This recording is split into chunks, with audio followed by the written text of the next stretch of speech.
Thanks for tuning into this edition of Positively Montana. I'm Hallie Schwinnard. Each week we travel the state looking for stories and people that inspire. People helping others and doing good in our communities.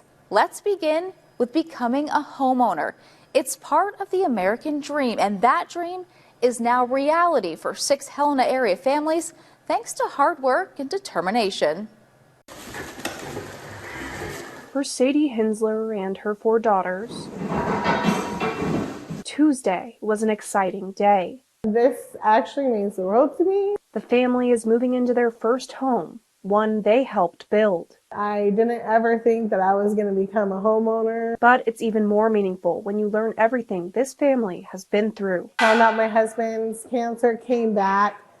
So he passed away in November 2018. In 2021, I found out that I had stage 3 cancer. Sadie may be a widow and a cancer survivor, but she's not the only one in the neighborhood who's overcome challenges. So has Ryan Lehman, just 3 doors down. I'm excited. I'm nervous. I want to cry. I want to jump up and down. Lehman is a single dad and has overcome addiction and homelessness in the past 5 years.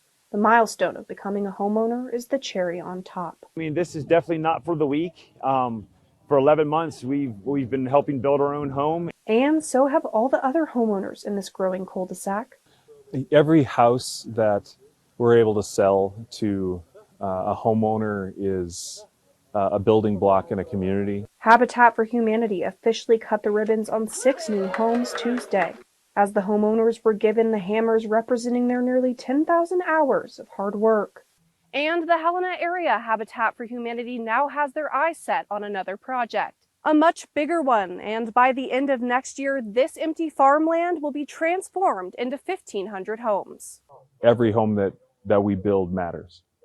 One of the reasons why we're going into the land development business is so that we can build enough homes to meet the huge demand that exists. Huge demand in a community that needs housing. Habitat says East Helena is the 2nd fastest growing community in Montana. And one day soon, this area will also be home to amazing families like Sadie's. Definitely been a godsend. A mother who knows her husband is celebrating this day with her from high above. A day years in the making. He would be super proud, just the fact that we made it this far in life. Reporting in East Helena, Madeline Heath, MTN News. An educational program that's free here in Montana will continue to move forward thanks to a recent contribution. Code Girls United offers courses on coding and computer science, but relies on donations and grants to function. Summer camp for Code Girls United is underway, and while the girls were learning how to make a unicorn app in their class, Spectrum presented them with a $20,000 grant that helps keep programs like this one free. The camp's been great, and I've learned a lot about coding and how to put the app together.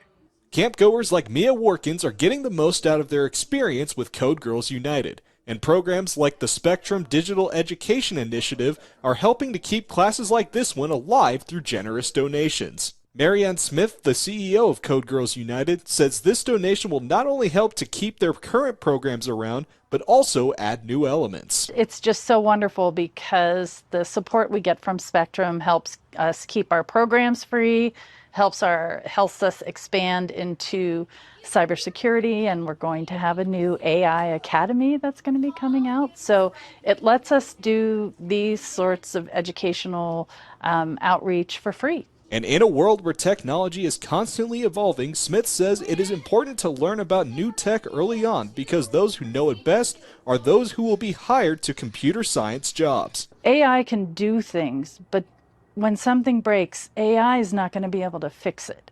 It's going to have to be somebody that understands how it works.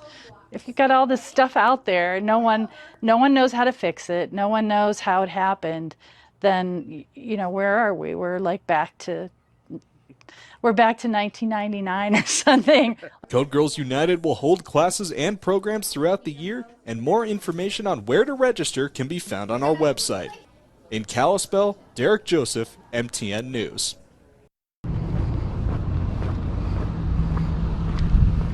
Body cameras are a valuable resource for large-scale and rural law enforcement agencies alike, and the Montana Highway Patrol has gotten body cameras for the very first time. Axon contractors with MHP are busy installing brand new camera systems into vehicles and connecting them to body cameras, which the over 250 MHP troopers have never worn before. Everything that we do is geared towards better service to the public, and that's what this system delivers for us. Colonel Kurt Sager, who leads MHP, says the body cameras will help his agency in multiple ways, like reducing the time it takes to write reports, getting evidence to prosecutors more efficiently. If you're pursuing somebody on foot, having a body cam is the only way that you're going to capture footage there, because your car's not going to do it. While the body cameras are new, MHP has had cameras in their cars for decades. Colonel Sager says there are several reasons MHP has not had body cameras until now, such as cost, but Sager also says their previous system was beginning to fail. A little bit outdated. We were starting to have some failures on our cameras. They were breaking down. In 2023, the Montana legislature granted MHP $4 million to implement the new system. We incorporate it so that we can better serve the public. It's not something that we use because it's fancy and razoo. The new car cameras will record from the front and the back of the vehicles. I think the rear one will be nice. Along with the inside of the back seat. You really get as close to a full picture as you really can of a scene. Getting the full picture of a scene is something the Jefferson County Sheriff's Office can attest to. They have had body cameras in their office for at least a decade, and all of their 14 deputies and their detention officers wear them. Kind of adds a different layer of when you could sit and watch what happened. It puts, visual context to what's in the words. The Sheriff's Office replaced their camera system this year, which cost nearly $60,000 and is paid for by taxpayers. Kind of takes the guesswork right out of it. You can watch the video and it will show you exactly what happened and what was said. Colonel Sager says the rollout of the new system should be completed sometime in October. In Helena, I'm Allie Kaiser, MTN News. Still to come on this edition of Positively Montana, learning young, the sweet sounds of the orchestra when we come back.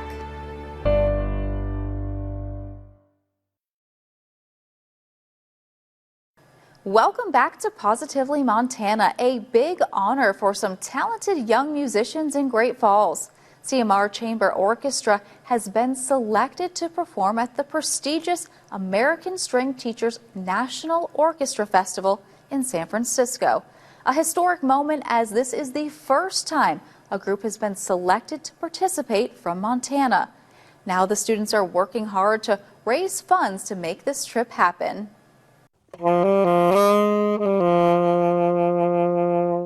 Alright, I was just practicing for my audition.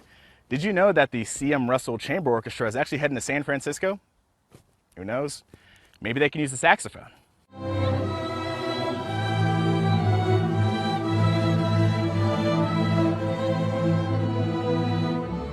I spoke with CMR Orchestra Director Steve Olson to find out more about this amazing opportunity. So this summer we're doing a series of concerts to raise funds for a big trip that we're taking to San Francisco next year. Really huge opportunity for the orchestra program. It's a sort of a long story, but last year we auditioned for a performance opportunity that was going to be held in Spokane, and it was part of the Northwest Music Education Association Conference and Festival. So we put together our audition, sent it in, and we got accepted, which was really cool. It's the first time the CMR Orchestra Department has ever been featured at this particular event. It's also the first time anyone from Great Falls and anyone from the state of Montana has been selected to perform at this festival. Every year they have this national conference located somewhere in the United States, but typically they have them in East Coast states.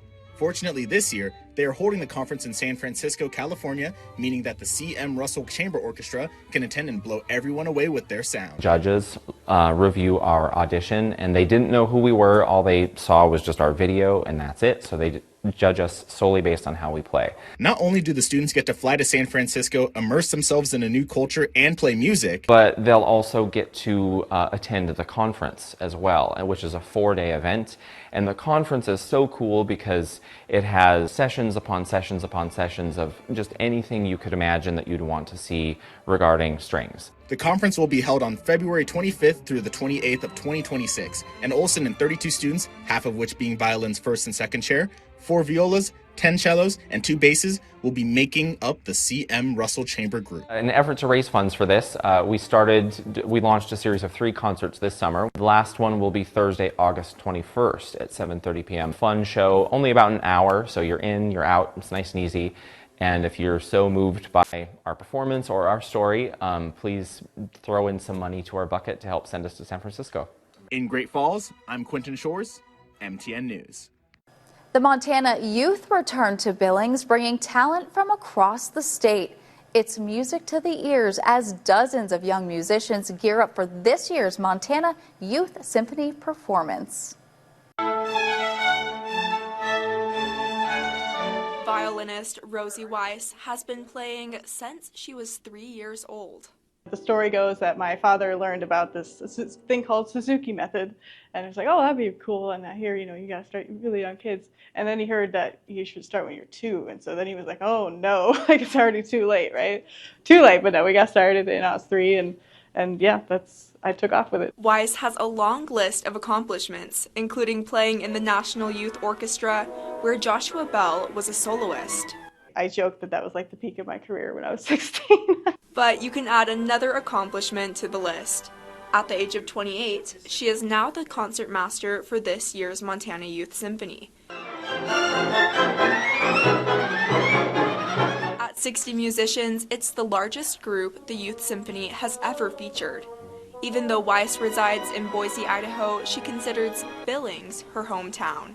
About a year ago, I moved to Boise, but I still play with the Billings Symphony. I'm assistant concertmaster of the Billings Symphony, so once a month I fly over from Boise. While the concert will be held in Billings, musicians come from all over the state to be a part of it, including one soloist from Helena. Charles Snellman won his division in the biennial Young Artists competition in January, which led him to getting selected for a cello solo in the symphony. It's a little nerve-wracking sometimes, but it's a beautiful piece and I can't wait to perform it. Charles Snellman has played the cello for almost 10 years, since he was in 4th grade. I just fell in love and loved the cello. I loved everything about symphony music. It just inspired me so much. He says playing alongside his ambitious peers, which range from ages 16 to 30, has been an incredible experience. It's really, really inspiring to perform with people who have already gone off to college, people that are still in high school, people that are even in graduate school. In Billings, Vanessa Willardson, MTN News. In the heart of Ronan, a popular food truck is serving up more than just great sandwiches. It's also a success story in the making. Thanks to a little guidance from a local nonprofit, the Groovy Blue Jay is just one of hundreds of small businesses getting a boost from Mission West Community Development Partners. It's part of a growing effort to turn local agriculture into local opportunity. How's the week been for you? Couple bags of good food. It's another lunch rush for the Groovy Blue Jay in Ronan, selling sandwiches on fresh baked bread and more from its popular food truck in the Mission Valley. Owners Ryan and Ashley Lawrence have experience in the food industry but needed a little business advice.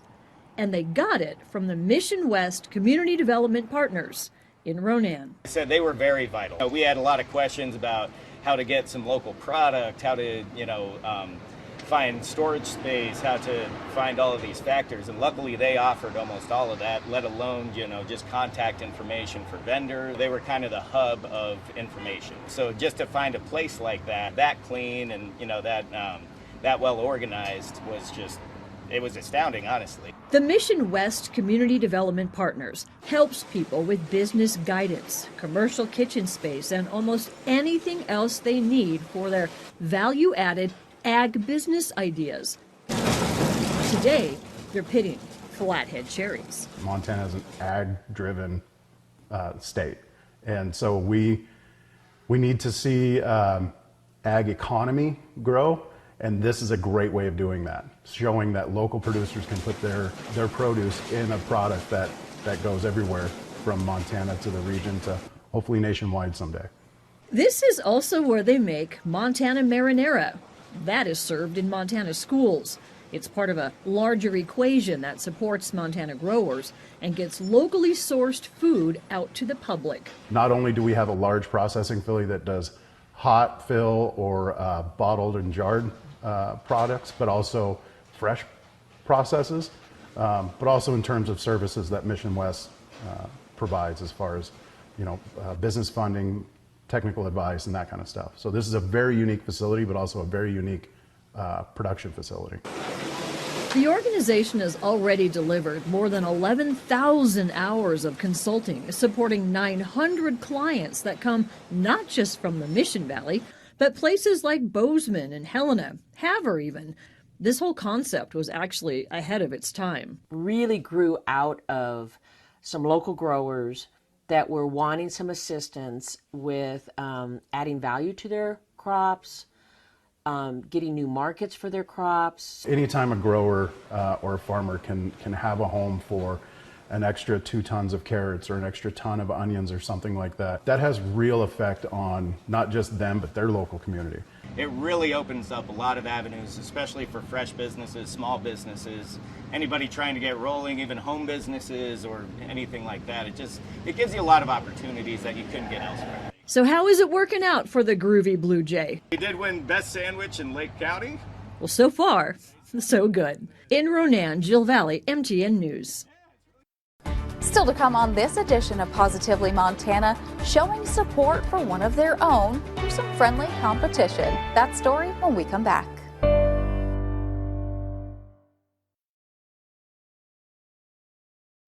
Welcome back to Positively Montana. It's so much more than just a summer tournament. Hoops for a Cause is personal for the Carroll College community, with donations going to support one of their own. Well, just through these PE Center doors, it's the Frontier Conference's annual Hoops for a Cause benefit tournament, with this year's donations going to help one Carroll College Saint with his medical bills. When Cam Niles rang the bell in March, it meant the junior guard was officially cancer-free. Fast forward 4 months later, and Cam's back on campus handing out t-shirts at a basketball tournament for his benefit. It's just a blessing, like I said. The main thing I took from this is just gratefulness. Your life can be here and there in an instant. Just super glad that I was able to bear through. God gave me this ability. God gave me this testimony, this journey. He trusted me with it, and I'm super blessed and thankful for it. 9 years ago, Chris Mowat helped found Hoops for a Cause alongside a couple other Frontier Conference head coaches. And even though Mowat coaches for MSU Northern, he says there's no rivalries or allegiances when it comes to Hoops for a Cause. It was a no-brainer, Somebody from our league, somebody who was sick, needed some help. And there's 3 of us that kind of decide every year. And being that he's from the Frontier family, it was an easy choice. Although Cam wasn't able to be on the court or even on campus for any of last season, he says he still felt the support of the Carroll community behind him as he battled through stage 4 lymphoma. I was only here for probably a month total. I wasn't even really able to build relationships, connections. People barely saw my face on campus, but yet they hear a kid that gets cancer and they're all supportive, and it really just shows the genuineness of the community and the town, because here they are supporting me and they don't even know me. It's a blessing. Reporting in Helena, Johnny Walker, MTN Sports. Speaking of sports, the Billings Optimist Club is paving the way for youth golf dreams. Hi everybody, Scott Breen out at Lake Hills with high hopes and high stakes for youth golfers thanks to a high quality organization. All right guys, don't forget to exchange scorecards. Okay.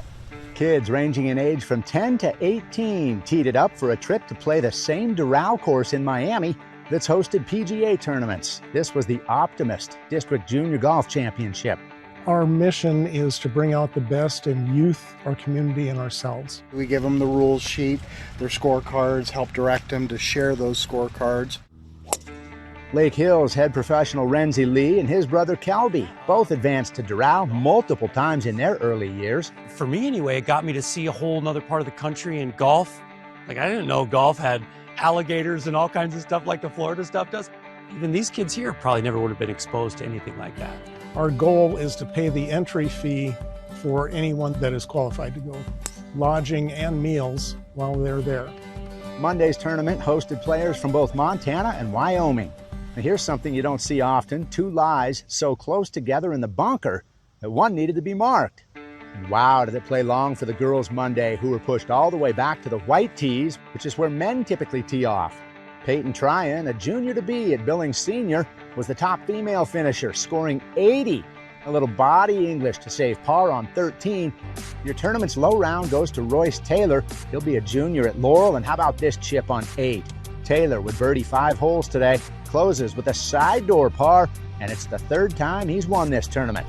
And how about this low round from the silver tees? This little guy, 11-year-old Eric Opegard, who fired a 70. I hate to admit it, but the 10 and 12-year-olds are out driving me. Colorful shorts on a colorful day for the Billings Breakfast Optimist Club.